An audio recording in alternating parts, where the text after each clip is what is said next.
La biodiversité, c'est moins tu agis sur un milieu et plus il est propice à être accueillant pour la faune et même pour la flore, si tu veux. Donc, ne pas trop agir, c'est permettre à ces zones plantées d'être des refuges pour la biodiversité.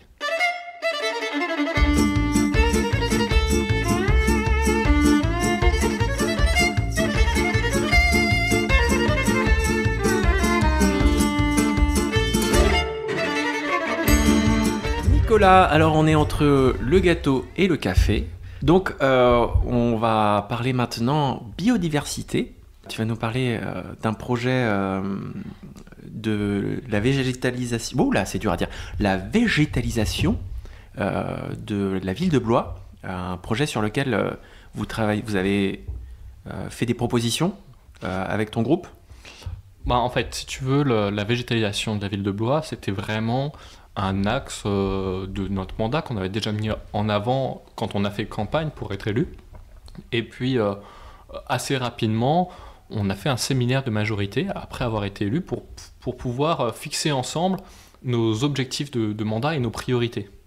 Donc en gros, voilà, tout ce qu'on a dit de faire, c'est tout ça, mais à un moment donné, il faut prioriser. C'est quoi les premières choses à mettre en œuvre? Oui, c'est un séminaire d'intégration, quoi.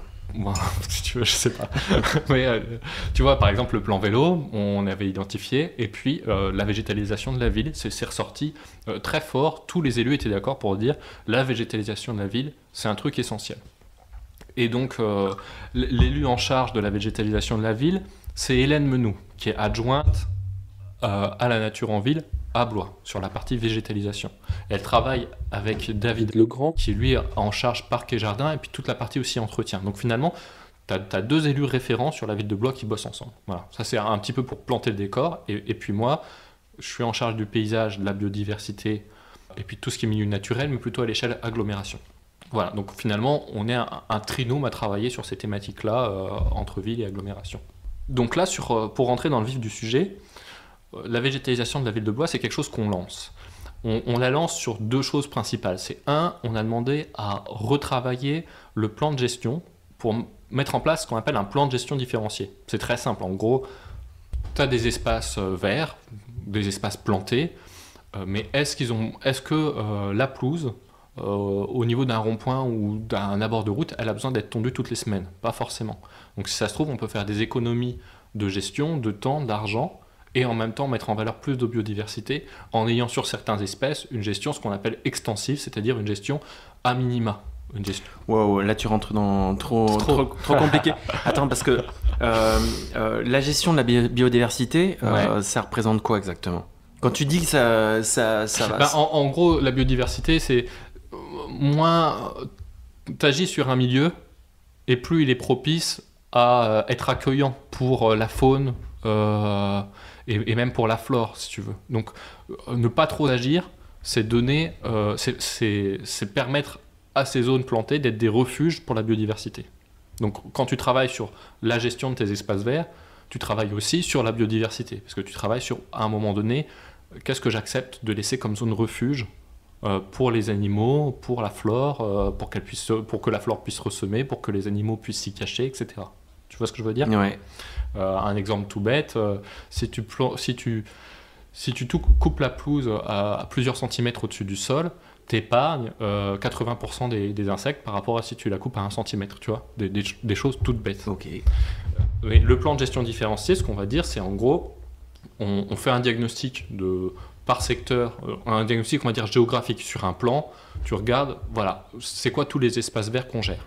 Et puis, comment on les gère aujourd'hui?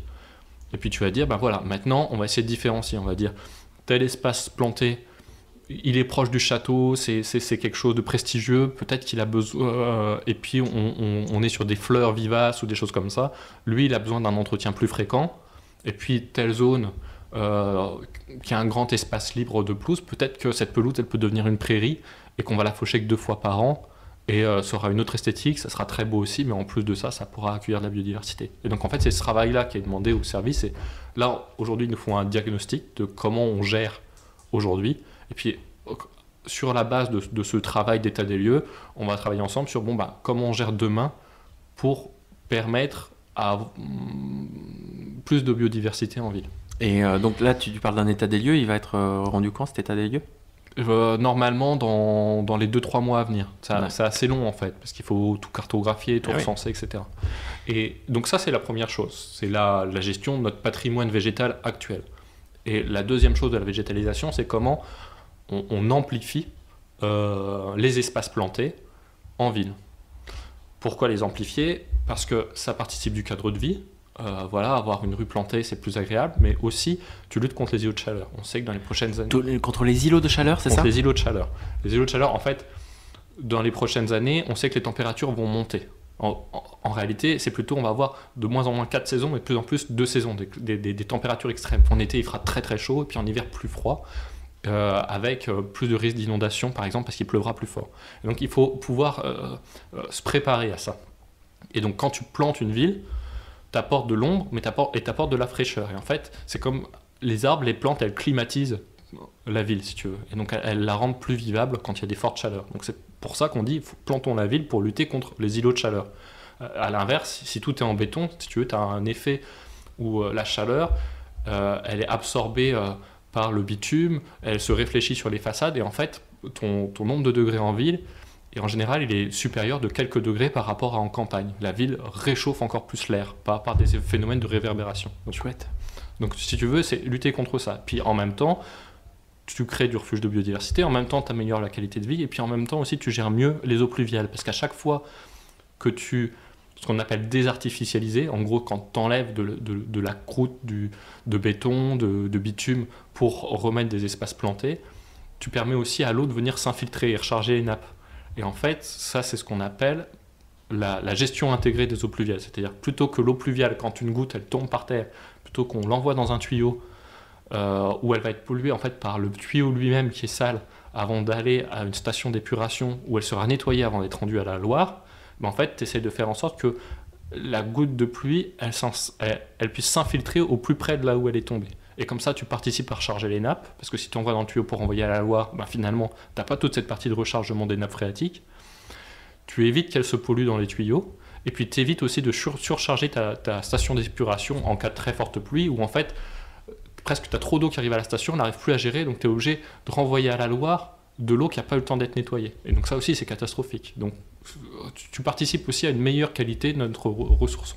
Ok, donc il y a plein d'enjeux à ce que ce soit revégétalisé. Exactement. Mais du coup, ça veut dire qu'il faut casser des routes, des trottoirs pour... Par exemple, des bouts de trottoir, ça peut être un pied de façade. Des fois, tu vois, rien que sur 50 cm de large, tu découpes, tu peux planter des vivaces, tu peux et tout de suite, en fait, l'eau de ta gouttière, elle va pouvoir s'infiltrer là-dedans. Et puis rien que ça rapporte du beau, ça rapporte de la fraîcheur.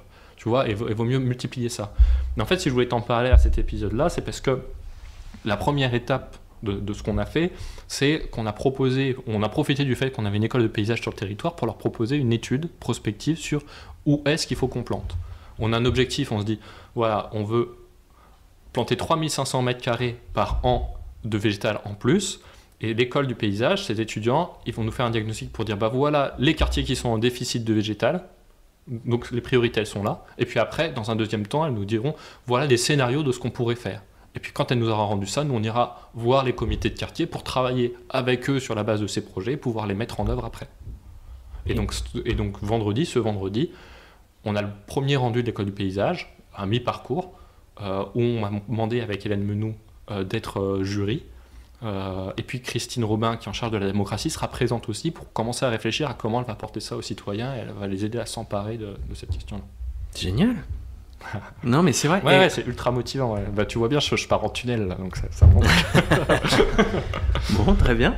Et ben en même temps, ce tunnel, on va l'arrêter là.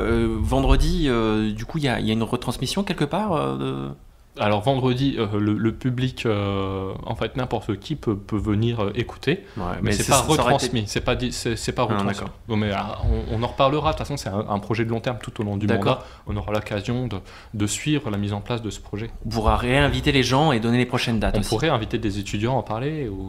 Aussi. Ouais. Très bien. Bon, et ben merci beaucoup Nicolas, c'était clair et en même temps c'était assez concret. Très bien, j'adore. À bientôt.